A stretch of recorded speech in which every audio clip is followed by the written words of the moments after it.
sang Rasul yang penuh suka duka. Inilah kisah sang Rasul yang penuh suka duka. Oh penuh suka duka, oh penuh suka duka.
Delapan tahun usia kakek meninggalkannya. Abu Talib pun menjaga, paman paling membela. Saat kecil menggembala, dagang saat remaja. Umur 25 istri Khadijah. Inilah kisah sang Rasul yang penuh suka duka. Inilah kisah sang Rasul yang penuh suka duka. Oh penuh suka duka, oh penuh suka duka.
Mempersatukan bangsa saat peletakan batu Hajar Aswad mulia. Genap 40 tahun mendapatkan risalah. Ia pun menjadi Rasul akhir para anbiya. Inilah kisah sang Rasul yang penuh suka duka. Inilah kisah sang Rasul yang penuh suka duka. Oh penuh suka duka, oh penuh suka duka. Rahmatil Atiyah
Sebelum tibanya kelahiran baginda, terdapat alamat dan jua petanda. Para anbiya telah pun bercerita kepada umat mereka tentang Nabi kita. Ya Rasulullah,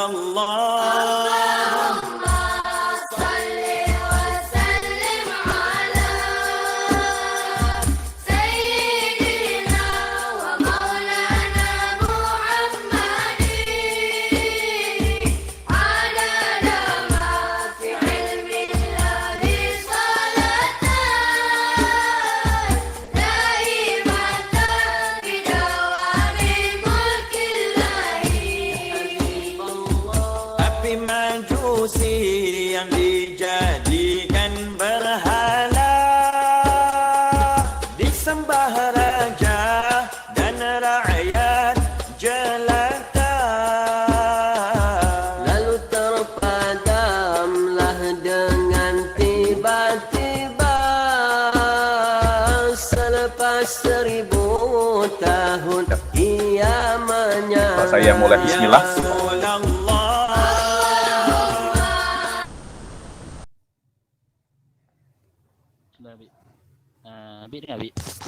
Assalamualaikum, suara oke? Assalam, suara okey Abid.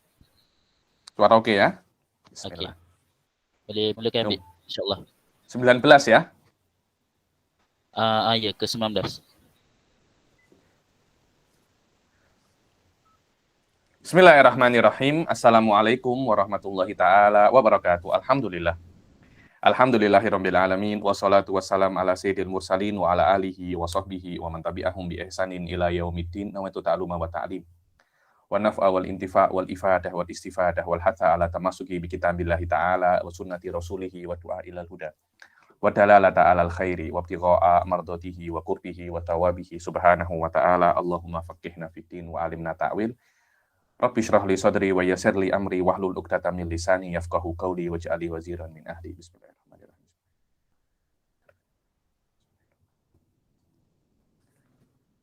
Alhamdulillah kita jumpa lagi di kelas ke-19 ya daripada kitab Qawaid Asasiyah fi Ushul Fiqh ini yang lalu kita sudah menyelesaikan pasal akhbar wa ahkamuha. Sekarang kita akan masuk ke bab yang selanjutnya yaitu apa? Babul qiyas. Babul qiyas ini ya ini saya kira usul fikih ya di sini apa namanya? Gelanggang usul fikih, bagaimana tampaknya seorang fakih, bagaimana tampaknya seorang fuqaha, dan bagaimana kepandaian seorang usuli itu di babul qiyas. Babul qiyas lebih mendalam daripada apa yang Anda daripada apa yang Anda bayangkan. Cuma di dalam kitab ini minimum saya akan jelaskan poin-poin besar daripada apa babul qiyas. Sebelum semua saya jelaskan sebelum kita masuk dalam kitab ini, yakni saya sedikit jelaskan pasal kias. Apa sih kias itu? Kias itu kalau orang-orang Indonesia biasanya mengatakan dia itu sebuah analogi. Yakni dia itu menyamakan sebuah perkara, sebuah perkara. Yang mana perkara ini tidak ada hukumnya dalam syariat. Maknanya bukan tidak ada hukumnya, maknanya tidak diketahui hukumnya. Bukan tidak ada hukumnya, setiap perkara ada hukumnya. Cuma mujtahid mesti mencari tahu yang mana hukumnya. Karena kan hukum kan ada 5 kan, ada haram, haram, makruh, mubah, sunnah dan wajib. Ada 5 hukum. Sekarang saya beri contoh makan apa? Makanan yang pelik-pelik. Siput babi. Apa itu siput babi itu? Gila. Makan siput. Aklu siput. Yang haram bukan siputnya ya. Makannya ya. Karena yang haram itu perbuatan, bukan benda. Tidak ada benda itu haram. Homer, tidak haram homer itu. Minum homer yang haram. Makan siput. Ada 5 hukum. Hukum pertama, hukum kedua, hukum ketiga, keempat, dan kelima. Ini mungkin ini haram, ini makruh, ini mubah, ini apa namanya sunnah, ini wajib. Dan sekarang seorang mujtahid dihadapkan dengan sebuah kejadian, yaitu aklus siput. Yang mana pasti Allah itu mempunyai hukum makan siput ini. Allah punya hukum. Cuma kan Nabi kan tidak pernah mengatakan hukum makan siput secara apa namanya? Secara jelas kan. Karena mungkin di Arab tidak ada yang namanya siput. Wallahu a'lam, saya pun tidak pernah tengok siput di Arab ya. Ini zaman 10 tahun lebih saya di Arab, saya tidak pernah tengok apa? Siput. Ya ini semestinya zaman Nabi pun juga tidak pernah tengok siput. Oke, sekarang sampai ada orang beternak siput juga. Orang beternak siput, kemudian dimakan. Di Semarang saya punya rumah istri saya kan sering ke Semarang saya. Saya tengok ada kedai namanya kedai Suike. Saya cakap ke istri saya, Suike ini apa? Makanan itu, sedap. Jom kita makan. Saya nak berhenti, istri saya tertawa aja. Apa itu? Ternyata itu adalah katak. Katak di apa namanya? Katak dimasak. Anta nak masak apa? Anta nak asam manis kah? Katak 3 rasa kah? Ada semua, tinggal anta pilih aja tuh katak itu. Nak makan Ustaz Amar katak? Tak nak. Jaijidan. Sekarang mujtahid dihadapkan dengan permasalahan yang tidak ada pada zaman Nabi. Apa itu makan siput? Dan hukumnya pasti ada hukumnya. Kenapa kok hukum pasti ada? Kalau seumpamanya tidak ada hukum makan siput, maka syariat itu kurang. Maknanya hukum makan siput itu ada. Oke. Dan adanya hukum makan siput itu tidak lepas daripada lima hukum ini. Lah mujtahid mesti mencari tahu hukum makan siput daripada salah satu daripada 5 hukum ini. Dia tidak boleh semau dia loh ya. Kenapa? Karena kita ini cakap pasal hukum Allah, bukan hukumnya mujtahid. Mujtahid tidak bisa menghukumi semau dia. Oh, saya tak suka siput, saya haramkanlah. Tak ada semacam itu ya. Itu bukan mujtahid itu. Mujtahid adalah orang yang pandai untuk melihat tanda-tanda untuk sampai kemana hukum Allah. Karena kita cakap pasal hukum Allah, bukan hukumnya mujtahid. Mujtahid hanya orang yang pandai mencari hukum Allah. Ada Qur'annya? Tak ada. Ada ijma'nya? Apalagi tak ada ijma'nya. Apakah ada sunnah? Tak ada sunnahnya. Ayo, ada cara satu cara yang paling dahsyat dan paling susah. Namanya apa? Qiyas. Dan qiyas itu adalah bagaimana seorang mujtahid menyamakan makan siput ini dengan makan perkara yang lain di dalam syariat. Apa yang mirip dengan siput? Hah? Jangan ketam.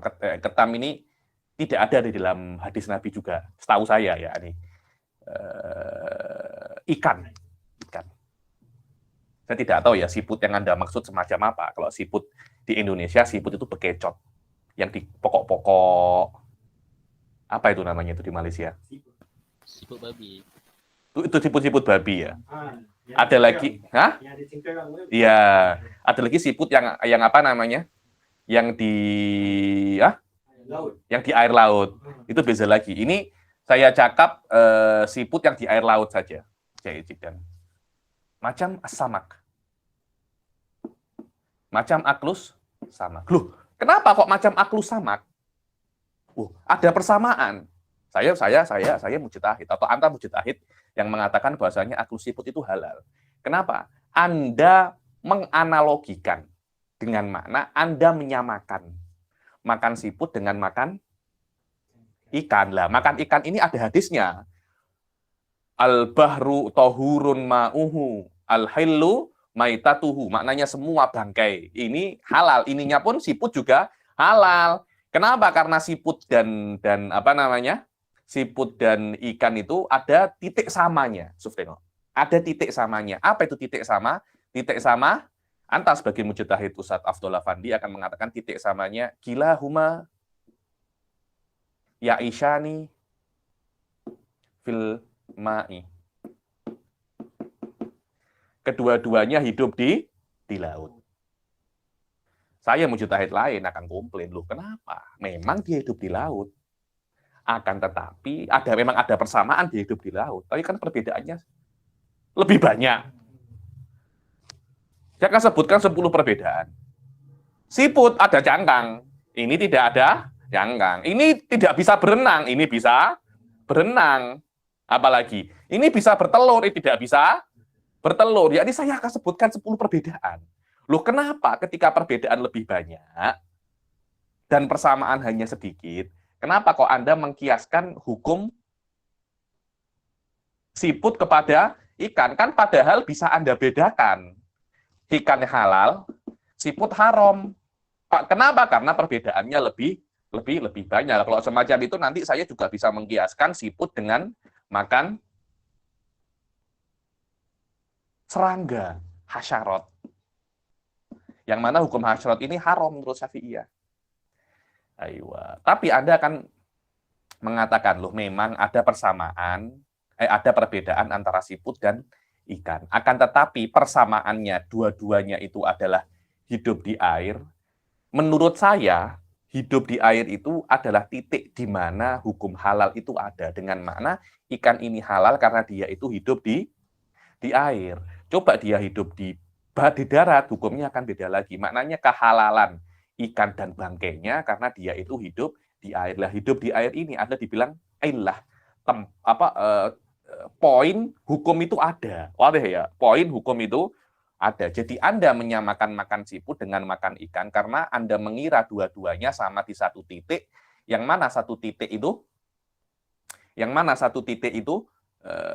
adalah sebab hukum itu ada. Itulah betul-betul kias. Secara simpel semacam ini kias. Yakni Anda menyamakan perkara dengan perkara yang lain. Perkara yang pertama tidak ada hukumnya secara jelas. Perkara yang kedua ada hukumnya secara jelas. Dan Anda ada semacam titik temu antara dua perkara ini. Pas ada huwal kias. Secara simpel semacam itu. Nanti kalau Anda masuk ke dalam lagi, kita lain. Nanti ada cara untuk mengekstrak perkara ini. Jadi perkara yang pertama, siput ini, atau ini saja, samak dulu ya. Samak ini adalah perkara yang diketahui hukumnya daripada syariat. Namanya apa? Ini saya kasihkan nomor 2, ini nomor 1 ya. Nomor 1 namanya al-asl. Oke. Yang kedua apa? Hukmul asal. Asalnya adalah samak. Hukum asalnya apa? Halal. Kemudian nomor 3, aklu siput al-far'. Cawangan yang tidak diketahui apa? Hukumnya. Yang nomor 4, illatun jami'ah. Illatun jami'ah. Di antara semua rukun daripada kias, yang paling susah nomor 4. Nomor 4 yang paling susah. Karena bagaimana cara Anda mengekstrak ilah itu bagaimana? Loh, tahu dari mana samak itu halalnya sebab dia hidup di air? Tahu dari mana Anda? Ya, menurut saya semacam itu ya. Sudah, menurut saya salah. Kenapa menurut Anda lebih kuat daripada menurut saya? Tidak bisa semacam itu. Harus ada apa ya dibilang ya? Harus ada yang namanya jalan atau prosedur yang tetap untuk istimbat ilah. Nanti ada sebuah bab di sini tidak ada. Di kitab-kitab yang lebih tinggi namanya masalikul ilah. Nah, di situ. Itu pertarungan antara usul fikih di situ. Masalikul ilah. Bagaimana cara Anda untuk istimbat makna ini daripada hadis Nabi? Nanti ada lagi cara untuk membatalkannya ilah. Namanya qawadihul ilah. Anda istimbat, saya batalkan. Anda istimbat, saya bisa batalkan. Kenapa semua ini? Agar kita itu spesifik di dalam menentukan hukum Allah. Karena ini bukan hukum dunia. Hukum dunia, Anda salah, masuk polisi, kena saman, selesai. Hukum akhirat. Anda bisa lama di neraka tuh. Bisa lama. Saya tuh apa ya? Orang-orang yang terlalu memandang rendah hukum akhirat. Benar, Suf. Terlalu memandang rendah. Dikira, wah nanti innallaha ghafurur rahim. Loh iya, Allah mempunyai syadidul iqab juga. Loh, kalau hukum-hukum dunia, Anda bisa settlekan di dunia. Selesai. Lepas Anda settlekan, Anda bayar saman, sewa lawyer, selesai masalah. Di akhirat macam mana? Tak ada lawyer, Suf. Tak ada lawyer. Dan kita tidak mengetahui kita benar atau salah, kecuali di akhirat. Karena itu kita mesti lebih spesifik. Dan kita mesti mengikuti ulama yang benar-benar alim, maksudnya dipandang benar, yaitu a'immatul arba'ah. Karena kalau kita mengikuti Syafi'i, kemudian Syafi'i yang salah, ya urusannya Imam Syafi'i, bukan urusan kita. Karena memang kita dari awal bukan mujtahid mutlak. Yang Imam Syafi'i yang mujtahid mutlak. Wallahu a'lam. Jadi sedikit ini tentang masalah kias. Kadang-kala nanti Anda akan melihat kias, ini tidak ada. Ilahnya tidak ada. Benar. Tidak ada ilahnya. Kenapa? Kenapa kok Anda mengkiaskan siput dengan dengan ikan? Karena banyak persamaannya. Aiwa. Itu namanya kiasus siapa? Bukan karena ada satu yang sama. Tapi kalau kita lihat antara siput dan samak ada persamaan dan ada perbedaan. Persamaannya lebih banyak daripada perbedaan. Itu namanya kiasus syabah. Itu saya punya thesis master. Thesis master hanya pasal kiasus syabah saja. Berbeda dengan kiasus ini tidak. Persamaannya banyak, perbedaannya banyak, tapi ada satu persamaan yang sangat kuat. Itu mengalahkan semua perbedaan yang ada. Beza kan? Beza. Ya ini hanya semacam kitab ini menurut saya warm up ya. Warm up untuk babul kias yang ada di dalam kita yang lebih besar.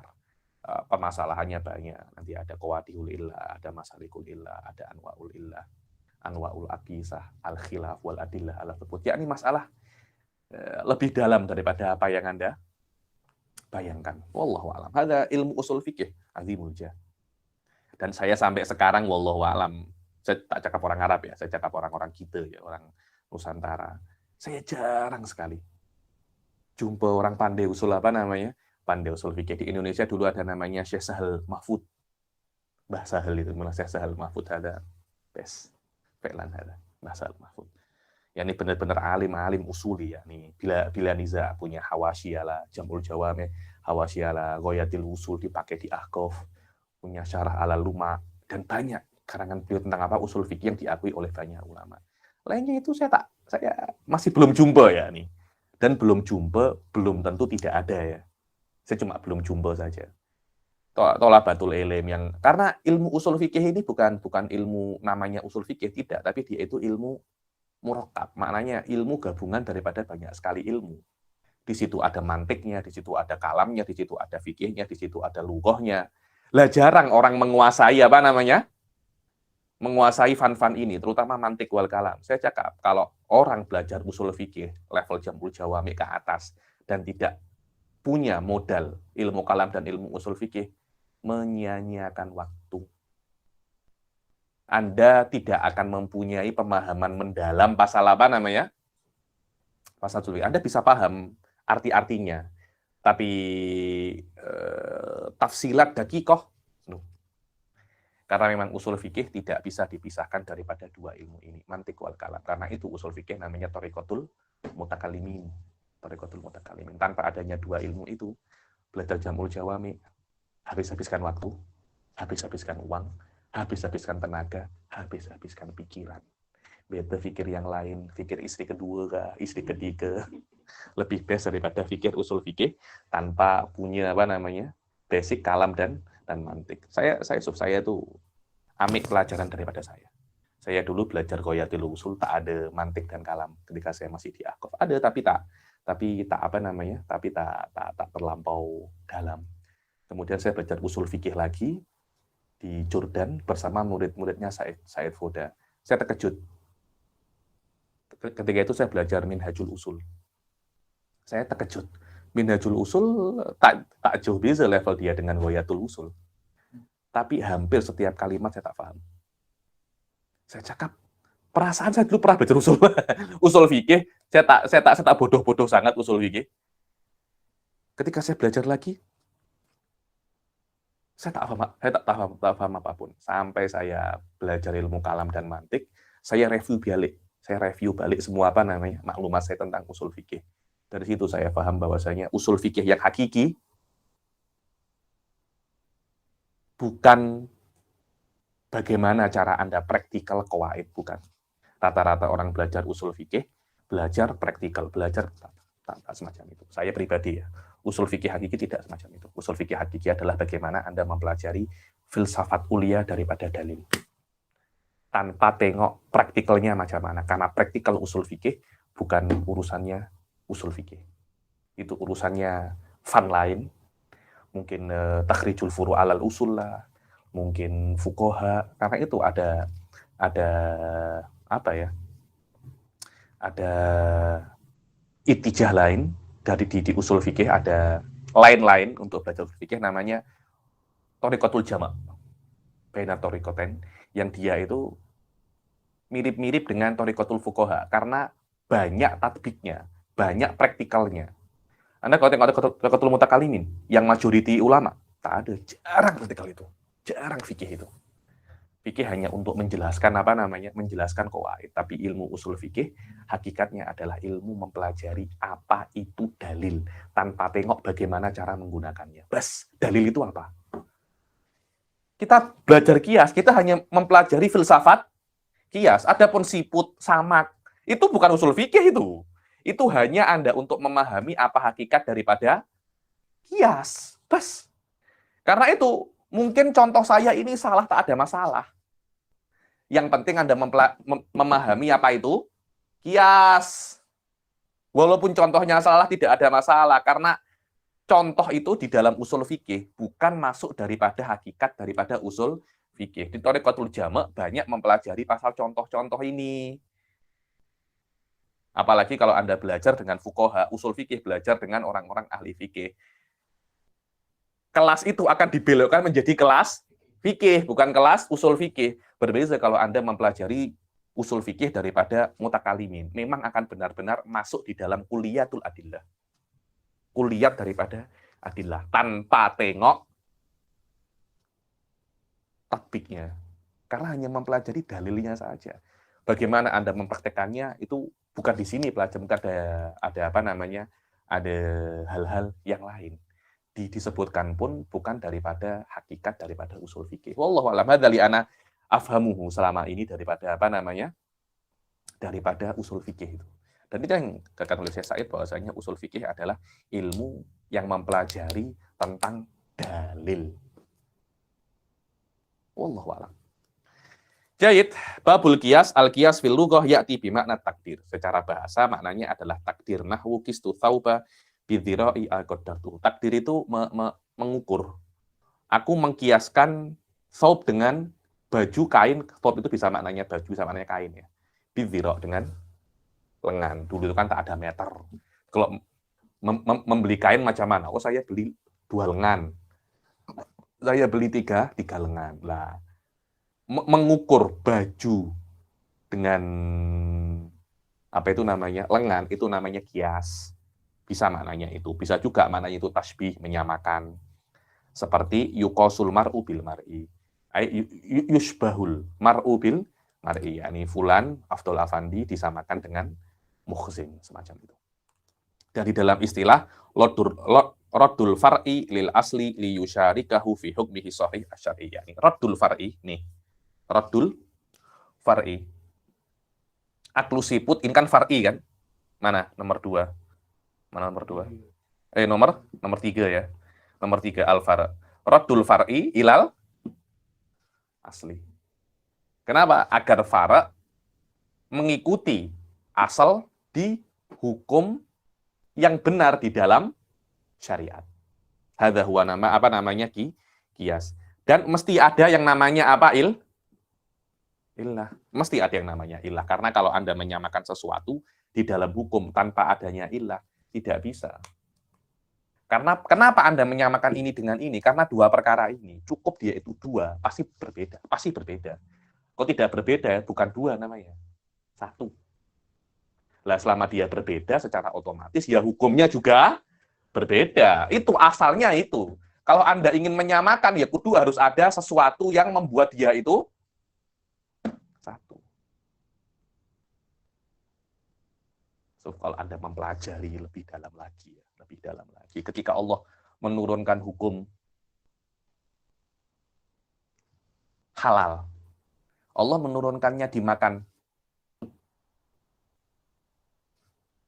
ikan atau di ilahnya.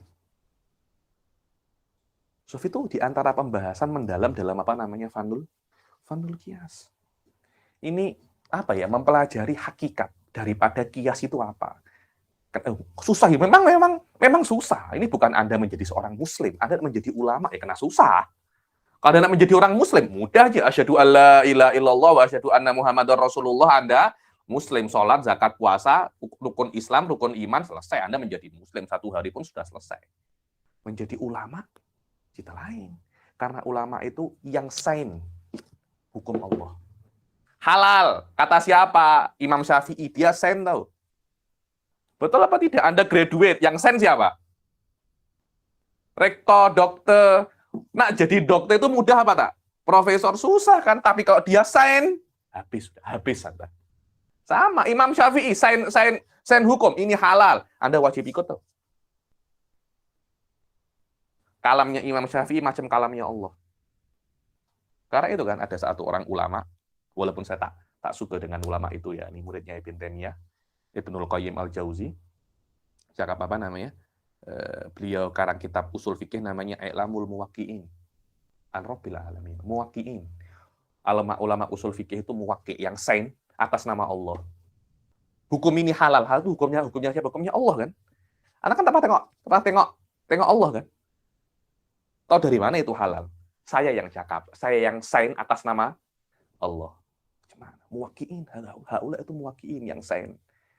Makan samak halal. Kata siapa? Allah. Iya, kata Allah. Saya yang sain. So, tengok, ada ulama. Wala budda min wujudi illatin jami'atin bainal far'i wal asl. Aqsamul qiyas yang qasimu ila salasati aqsam. Qiyas itu terbagi menjadi tiga bagian. Ada yang namanya qiyasu illah wa qiyasu dalalah dan qiyasu asyabah. Naqra sebisanya daripada babul qiyas ini, yang terburu-buru. Karena babul qiyas itu dulu nasib saya baik. Saya belajar babul qiyas ini dengan Dr. Amjad Rashid yang baru apa namanya? Yang baru datang itu. Yakni pertama kali saya belajar babul qiyas dan susah dan detail dengan Dr. Amjad Rashid ketika itu belajar Ghayatul Usul.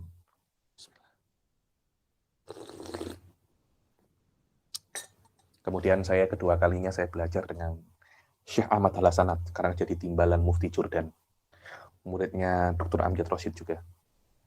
Kemudian murojaah dengan kawan-kawan. Kemudian dengar apa namanya rekaman Syekh Said Foda di Minhajul Usul 2-3 kali tentang babul apa namanya kias. Terus saya tulis tesis pasal kias.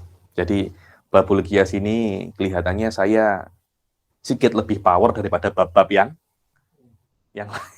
babul kias ini. Qiyasul illah. Hadza awwalul aqsam wa huwa qiyasul illah wa huwa alladhi kanat fihi al-illah mujibatan lil hukm ay muqtadiyat. Dia bilang qiyasul illah adalah bagian pertama daripada babul qiyas. Apa itu qiyasul illah? Yang ilahnya itu mujibah, makna ketika ada ilahnya itu pasti ada hukum. Jadi sekiranya ulama-ulama tidak akan mungkin khilaf di dalam qiyasul illah. Kenapa? Karena ilahnya itu macam jelas. Jadi potensi kecil sangat. Ada khilaf di dalam apa namanya? Khilaf di dalam hukum ini. Saya beri contoh apa ya? Beri contoh di sini. Bimana annahu la yasunu takhalluful hukum anha aklan fil fara'. Dengan apa maknanya hukum itu pasti ada di dalam fara'? Maknanya ketika ada ilahnya dan fara'nya tidak ada hukumnya, akal itu tak boleh terima itu. Tak boleh terima akal. Wah, liberal. Kenapa hukum pakai akal? Loh, memang hukum sebagian hukum Anda ketahui melewati akal dan tidak ada nusus-nusus itu yang mengatakan akal itu teruk, tidak ada. Cuma akal banyak dimaknai pakai akal, tak payah pakai dalil, tidak. Pakai akal untuk memahami dalil. Ketika Anda memakai akal untuk memahami dalil, akal itu cakap Tak mungkin Allah buat semacam ini. Apa contohnya? Suf, tengok. Contohnya adalah qaulillahi ta'ala fala taqul lahuma uffin. Suf, tengok. Fala taqul lahuma uffin. Allah mengatakan kepada anak-anak, jangan kalian itu mengatakan kepada orang tua itu atau ketika disuruh Afdol Afandi pergi ke pasar, Ustadz Ammar pergi ke Speedmart, beli telur, beli gula. Malas. Tak boleh semacam itu. Allah mengatakan, fala taqul lahuma uffin. Jahid. Mengatakan kepada orang tua itu haram. Jahid. Apakah cuma kata-kata Jahid. Kalau anta disuruh emak anta, ayo Muhsin ke pasar. Emak itu apa sih? Malas emak nih. Pergi sendiri sana.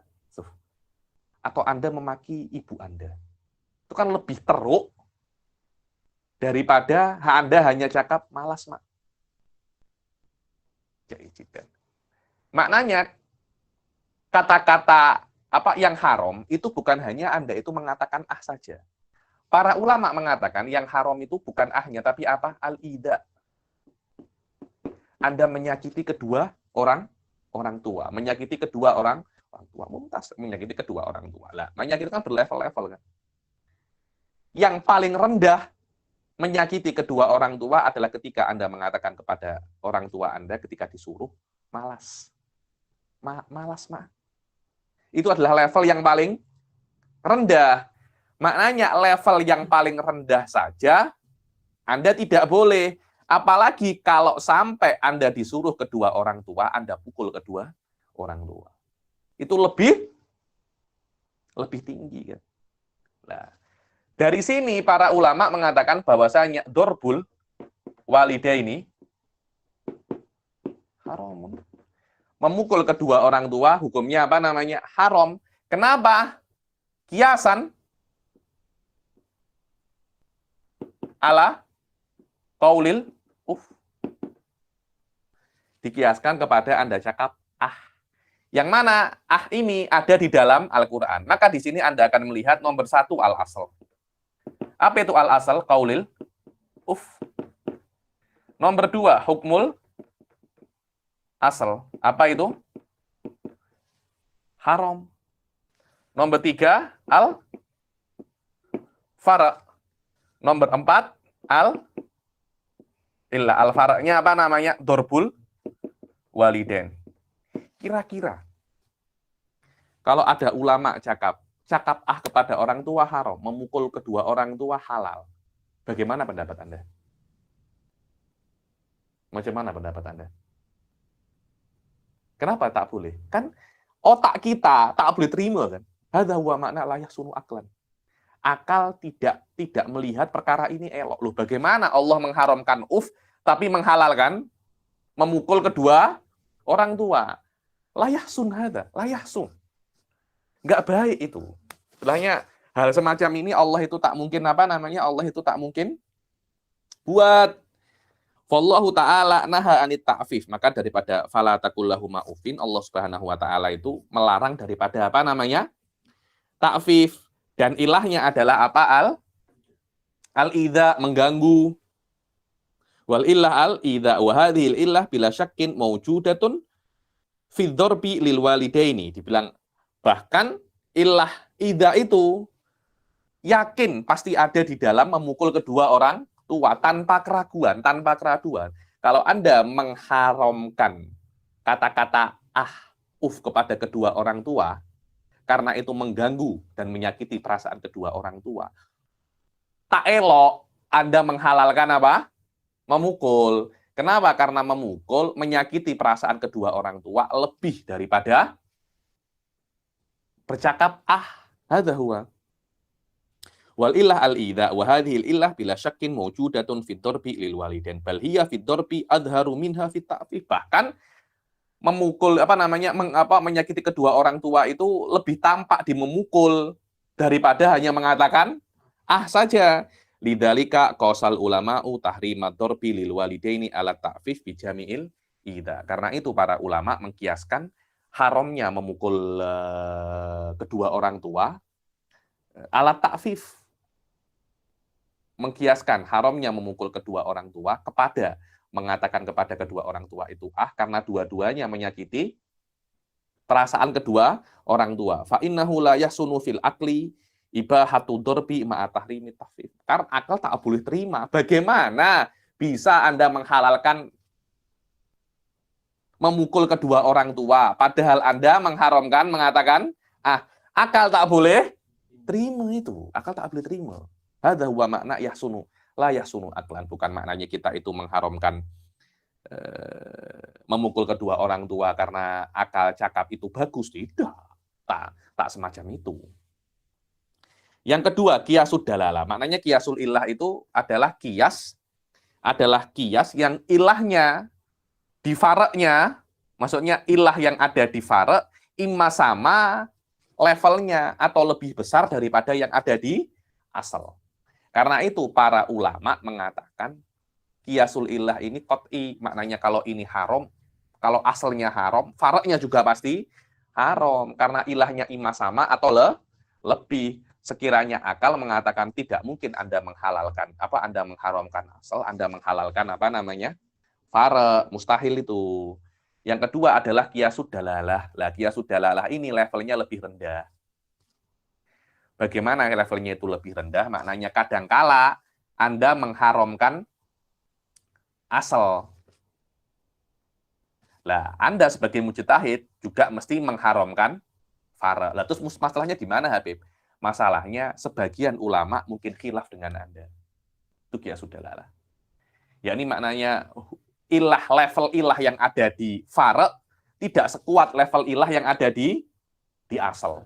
Berbeza dengan qiyasul ilah, levelnya imma sama atau lebih. Dalam qiyasud dalalah levelnya lebih rendah. Karena itu Anda akan melihat ada khilaf ulama di situ. Di dalam qiyasul ilah tidak mungkin ada khilaf. Tidak mungkin ada khilaf. Tidak mungkin Imam Abu Hanifah menghalalkan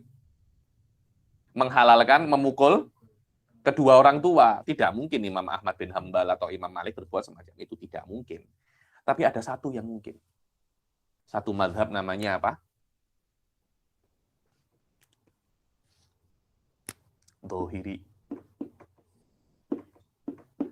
Dohiriyul madhab. Apa itu? Yang menafikan kias. Yang menafikan apa namanya? Kias. Ibn Hazm. Dan Ibn Taimiyah yamil ilah. Nah, itu Ibn Taimiyah suka dengan apa namanya? Suka dengan Ibn Hazm. Yang peliknya Ibn Hazm, banyak perkara-perkara Ibn Hazm yang apa namanya? Yang pelik. Di antaranya Nabi mengatakan, jangan kalian itu mandi di air yang bertakung, kemudian kalian kencing di dalamnya. Kalau kencing tidak boleh, tapi kalau Anda kencing di bekas, kemudian Anda tuang, tak ada masalah. Loh, macam mana sih? Bedanya apa? Tak ada beza kan? Ya, karena itu ya, menafikan apa namanya? Menafikan kias. Dan kalau Anda menafikan kias ini, Anda tengok hanya satu masalah. Ini ambil kias, kita ambil kias. Loh iya, tapi itu masalah asli. Ketika Anda menafikan satu masalah yang asli, efeknya di masalah-masalah yang lain akan apa namanya? Besar. Akan besar. Bismillah. Adapun qiyasud dalalah, ini adalah bagian yang kedua daripada macam-macam kias. Adalah qiyasud dalalah. Apa itu? Wa huwal istidlalu bi ahadin nadhiraini alal akhar. Anda mendalilkan sebuah hukum bi ahadin nadhirain dengan salah satu yang mirip dengan yang lainnya. Ini mana tadi? Ini. Saya hapus. Anda istidlal bi ahadin nadhiraini alal akhar. Anda beristidlal hukum macam tadi itu, siput dan iklan. Aklus siput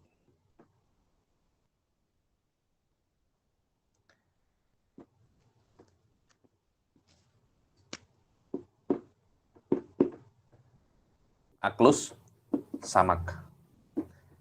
Anda beristidlal hukum makan siput dengan hukum makan ikan. Ayo. Wa huwa alladhi lam yakuni ta'lil ya'nil illah fihi mujiban lil hukum lakinnahu dalun alaihi. Yang mana ilah yang ada dalam qiyasud dalalah Yang mana ilah itu Anda ambil daripada makan ikan itu, yaitu apa? Yaisu filma. Yaisu filma itu bukan maknanya ketika ada hidup di air, hukum itu pasti ada. Belum tentu, tapi hidup di air menunjukkan, ya dulu. Menunjukkan. Nah, menunjukkan ini levelnya berbeda-beda. Karena itu nanti Anda akan melihat beberapa khilaf. Lakinnahu dalun alaihi bimakna antakunal illah dalatan alal hukum la takunu mujibatan lil hukum au muqtadiyatan li. Ini intinya kias dalam kiasud dalalah itu tidak mujibah, tidak yakin. Tapi dia itu hanya menunjukkan, dia hanya dhon saja. Dia hanya mengira. Selama dia mengira, kalau ada orang khilaf tidak ada masalah. Dan tidak ada masalah ketika Anda, wahai Ustaz Abdul Afandi, mengatakan bahwasanya aklu siput, hukumnya apa namanya? Halal. Kiasan ala akli samak. Kemudian Ustadz Muhsin mengatakan bahwasanya, oh tidak, saya setuju dengan aklu samak itu hukumnya halal, tapi saya tidak setuju dengan makan siput itu halal. Saya tidak setuju. Kalau Anda mengatakan semacam itu tidak ada masalah. Tapi kalau Anda mengatakan bahwasanya cakap kepada kedua orang tua itu haram dan memukul kedua orang tua itu halal, ta'elok.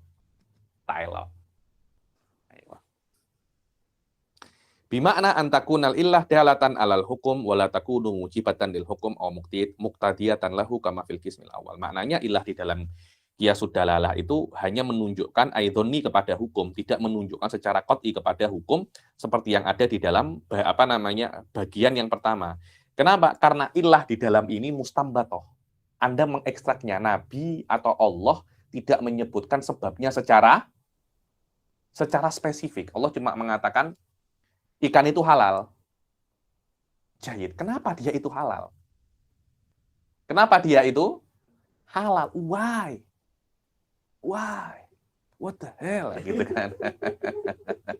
Kenapa dia itu halal itu kenapa? Kan Anda, kata siapa itu? Bukan kata saya kan. Anda ikut-ikut saja itu. Apakah memang benar semacam itu? Kan belum tentu kan. Jangan-jangan Allah hanya menghalalkan ikan. Kok Anda macam, Allah hanya mengatakan ikan halal loh.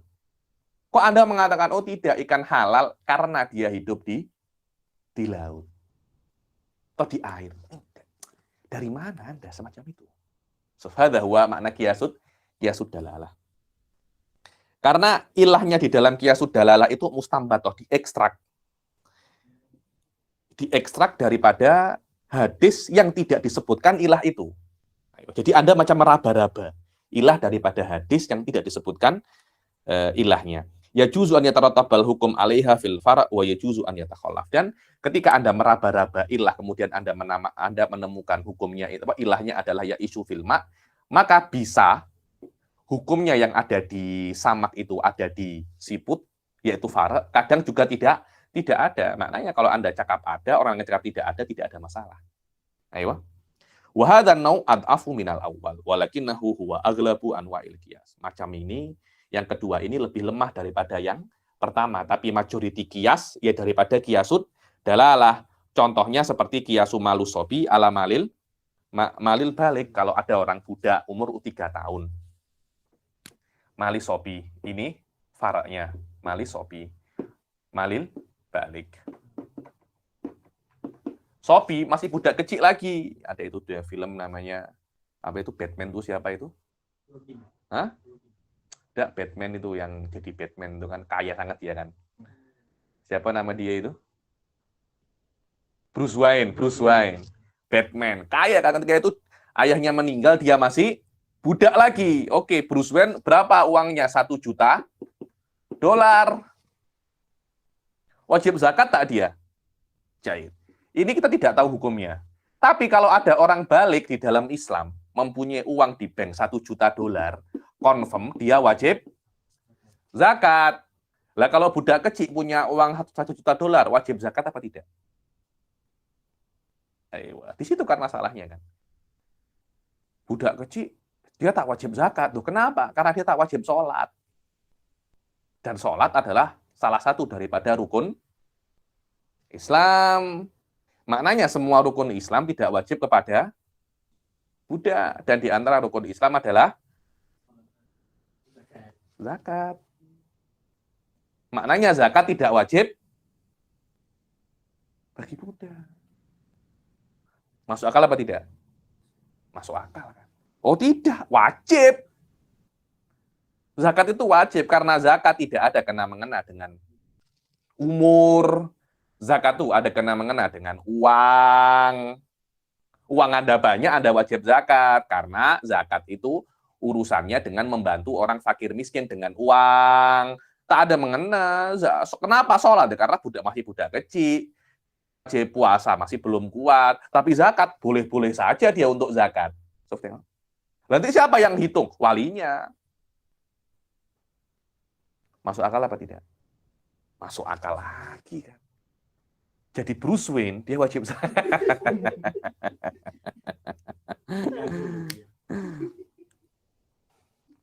Seperti kias hartanya budak kecil ke hartanya budak yang sudah balik. Di dalam kewajiban zakat di dalamnya. Dengan jami annahu daf'u hajatul fakir bijuz'in min malin namin. Karena kenapa sebab orang balik itu wajib zakat? Karena zakat itu adalah menolak atau membantu hajat orang fakir dengan harta yang bisa berkembang. $1 juta dipegang orang balik bisa berkembang juga, dia berinvest atau apa.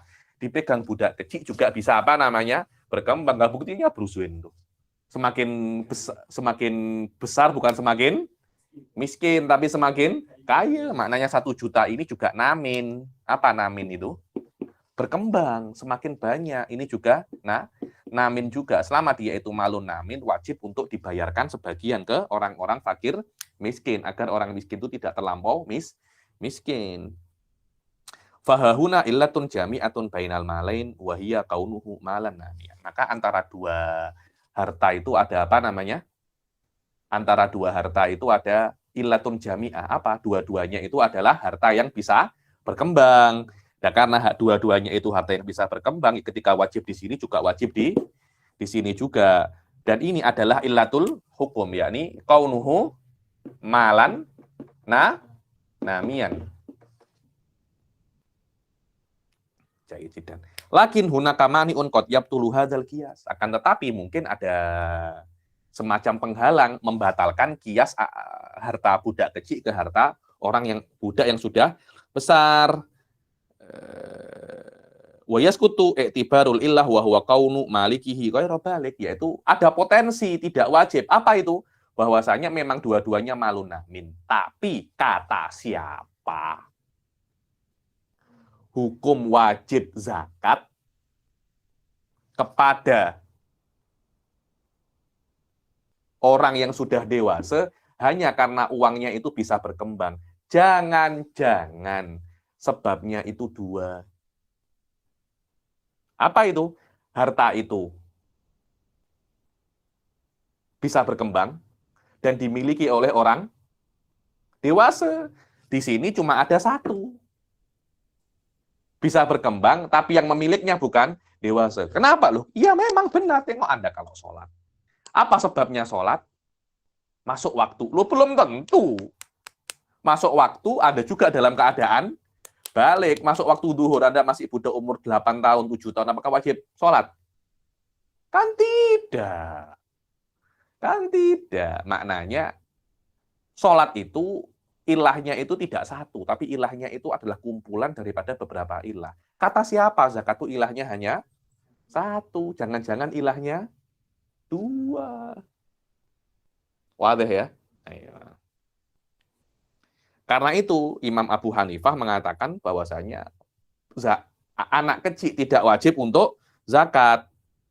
Wa yara annahu la tajibu zakat fi mali sobi bil qiyasi alal hajj, karena Imam Abu Hanifah tidak mengkiaskan kepada kepada uangnya orang yang sudah dewasa, tapi mengkiaskan kepada haji. Loh, kenapa? Kok kita tengok, Imam Abu Hanifah ini bukan orang yang calang-calang ya. Tengok. Loh, kenapa kok kita mengkiaskan sesuatu kepada yang berbeda jenis? Ya kalau Anda tidak mengetahui hukumnya budak kecil, ya kepada budak kecil juga kiasnya. Kenapa kepada budak besar? Kenapa? Budak kecil Anda kiaskan kepada budak besar. Ya seharusnya budak kecil kepada budak kecil. Dan haji juga sama-sama rukun Islam. Seperti budak kecil tidak wajib haji, dia pun tidak wajib untuk zakat. Kenapa kok Anda samakan dengan budak besar? Imam Syafi'i, loh, Anda jangan tengok budak besarnya. Anda tengok zakatnya. Zakat dikiaskan kepada zakat. Kok zakat dengan haji? Mana yang lebih mirip? Ini mungkin kan? Ini mungkin. Imam Abu Hanifah cakap tak wajib zakat di sini, boleh-boleh saja, tidak ada masalah. Imam Syafi'i cakap di sini wajib zakat, juga tidak ada masalah. Karena dalilnya hampir sama-sama kuatnya.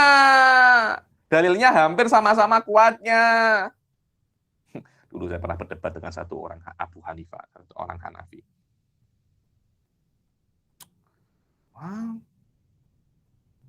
Kamu Syafi'i. Orang mencuri kain kafan, ada orang mati dikafani. Digali ada namanya dulu tuh Nabash yang suka mencuri kain kafan. Dipotong tangannya apa tidak? Dipotong tangannya. Kenapa? Karena dia mencuri harta. Karena itu harta. Dan kain kafan itu, beberapa kain kafan itu mahal. Sampai nisab, dan harta itu disimpan, tapi dia menggalinya kemudian dicuri. Mumtaz jiddan. Makanya dipotong tangannya. Iya dipotong. Kami tidak. Loh kenapa? Karena kain kafan tidak ada yang memiliki. Saya memiliki kain kafan. Mayit mati kok. Orang mati tidak akan bisa memiliki. Orang mati itu macam benda mati. Sudah jadi bangkai.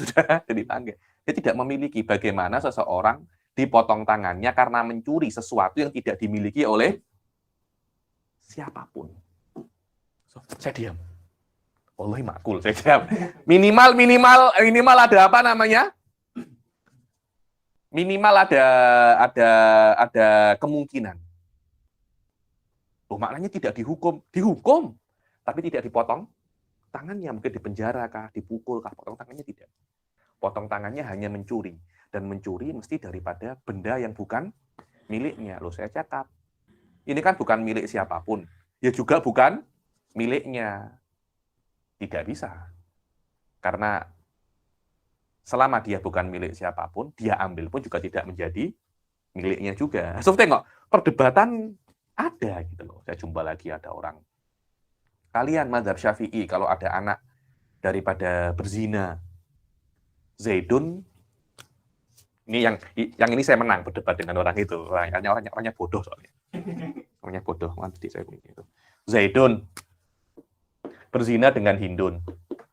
Punya anak Amrun. Amrun ini bin siapa? Amrun ini bin Hindun. Jayajidan.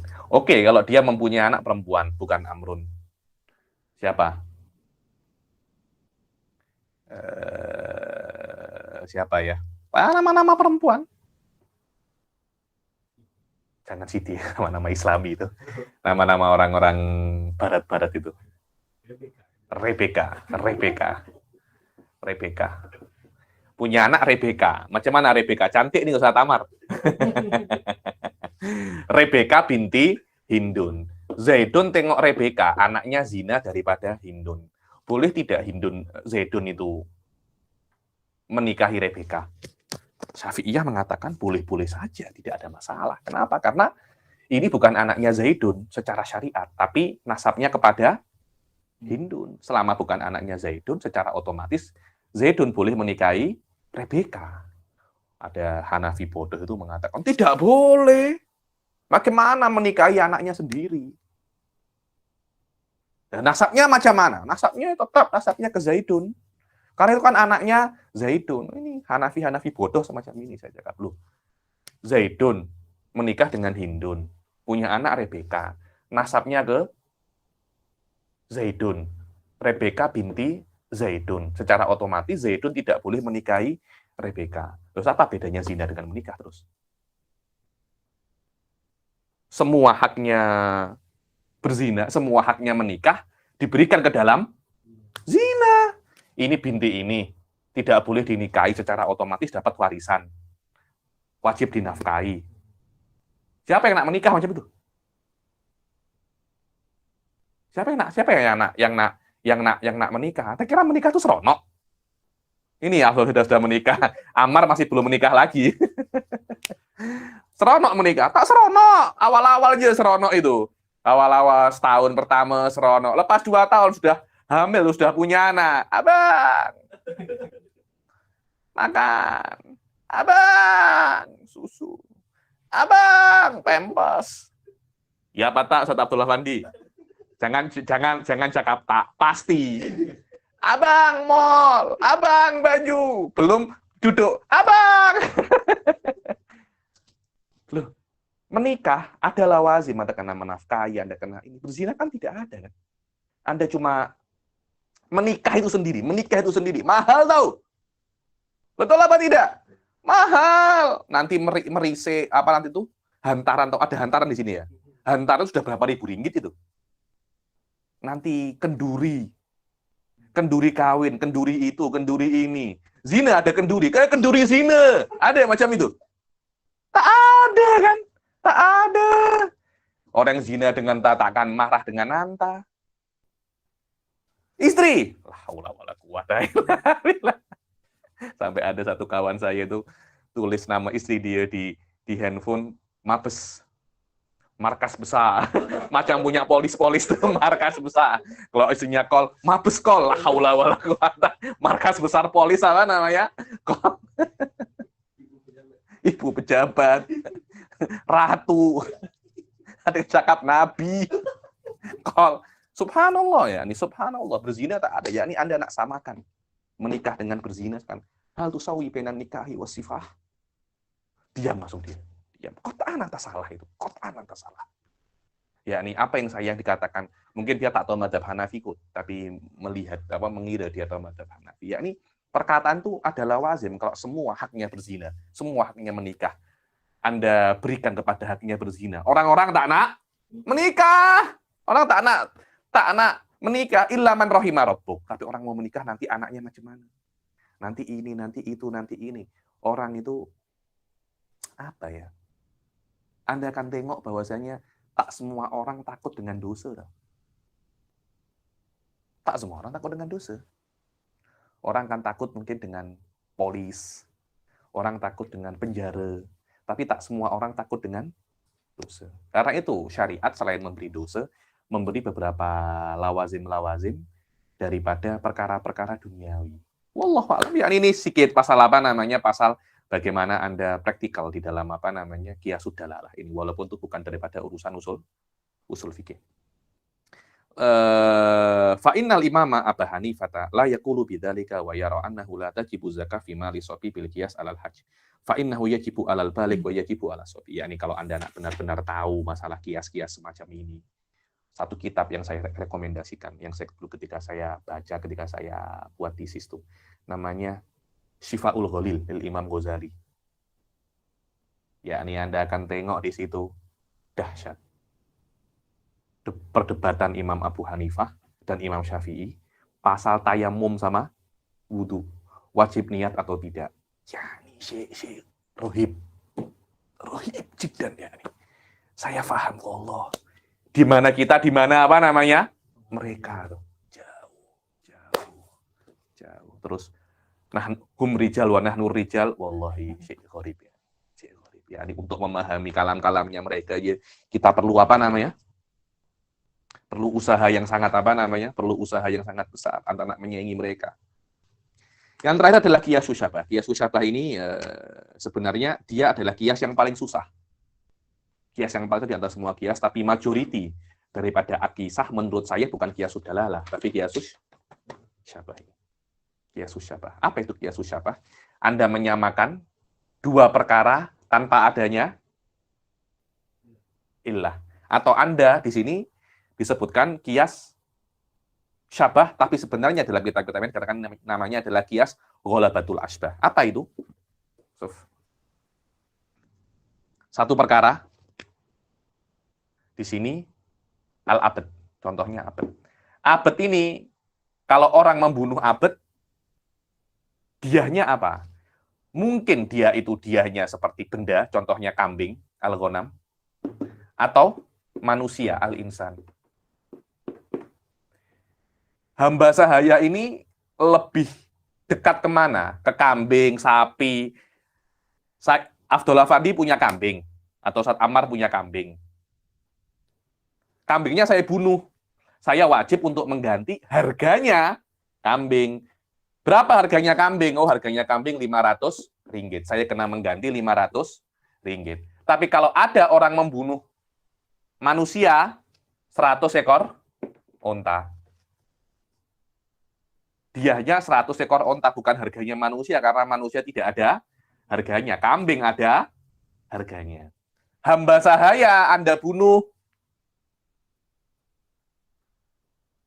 ikut manusia, mananya membunuh hamba sahaya 100 ekor onta, atau membunuh hamba sahaya harganya berapa?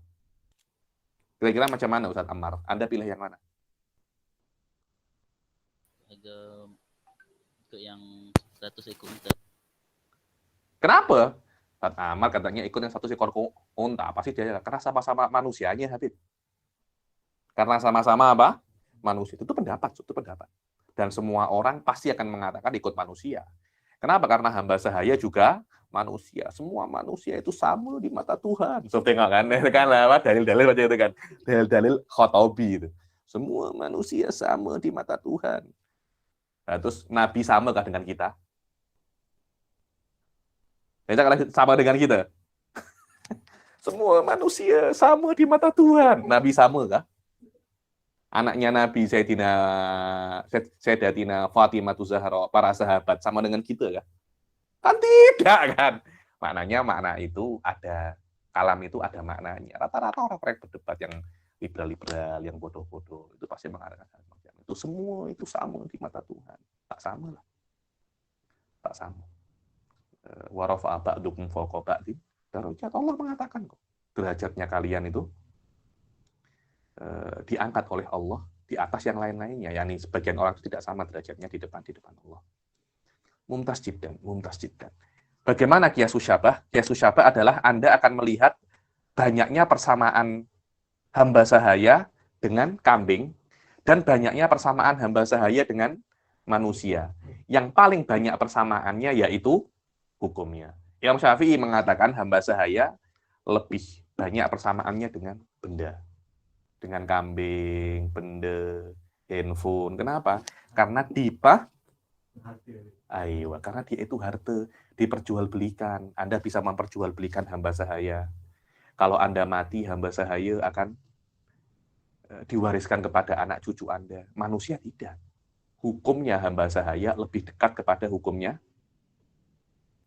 harta daripada hukumnya manusia. Wa hadza huwal qiyasus syabah wa hadza huwa qismu tsalis min aqsamil qiyas wa huwa qiyasus syabah wa huwa an yakunal far'u mutaraddidan. Wallahu alam, kalimat yang benar bukan mutaraddidan tapi muraddadan. Kenapa? Karena yang muraddad itu yang kesini atau kesini itu mujtahidnya, bukan far'nya. Far'nya hukumnya hanya satu. Mujtahidnya yang ragu mana hukumnya. Fayul haku bi aktsarihi masyababan, maka dia akan diikutkan kepada mana yang lebih banyak syabahnya. Contohnya adalah al-abdul maktul, hamba sahaya yang terbunuh. Fa innahu muraddadun fid dhamani bainal insanil hur min haitsu innahu adamiyun wa bainal bahimah min haitsu innahu matun. Ini kalau ada orang membunuh hamba sahaya 1 ekor onta seperti diahnya manusia, atau harganya hamba sahaya seperti diahnya apa namanya? Hamba sahaya, seperti diahnya apa namanya? Benda, harta. Wa huwa bil mali aktsaru syabahan minal hurri bidalili annahu yuba'u wa yuras wa yuqaf wa tudmanu ajza'uhu bima naqasa min qimatihi.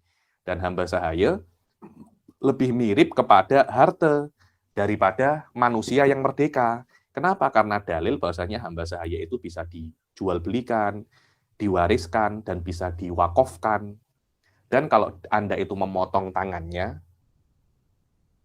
bukan 50 ekor onta.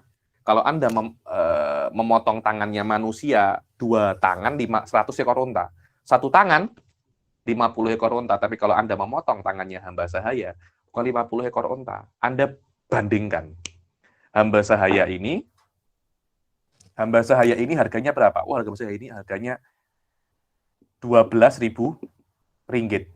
Harga saya beli 12.000 ringgit. Oke, itu kan harga Anda beli. Harga pasarannya berapa? Harga pasaran hamba biasa ini 10.000 ringgit, Mumtaz.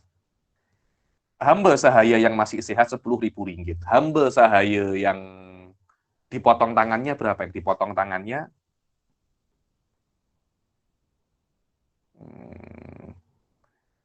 5.000 ringgit atau 5.000 ringgit. Berapa ya?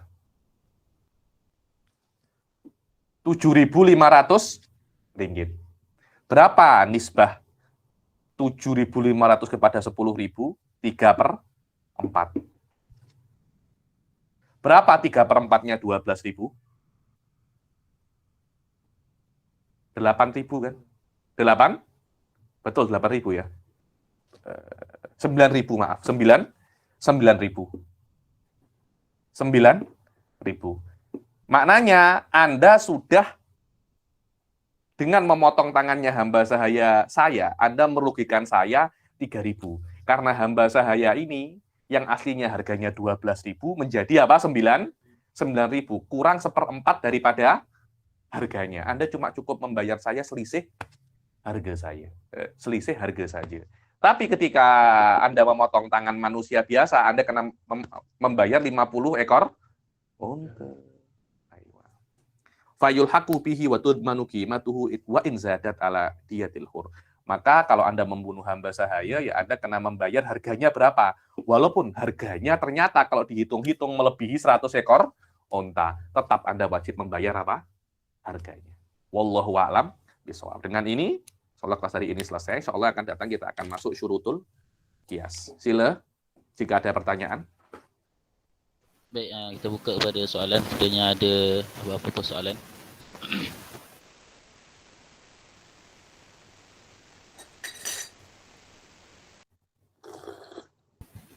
Saya rasa tak ada kot Habib.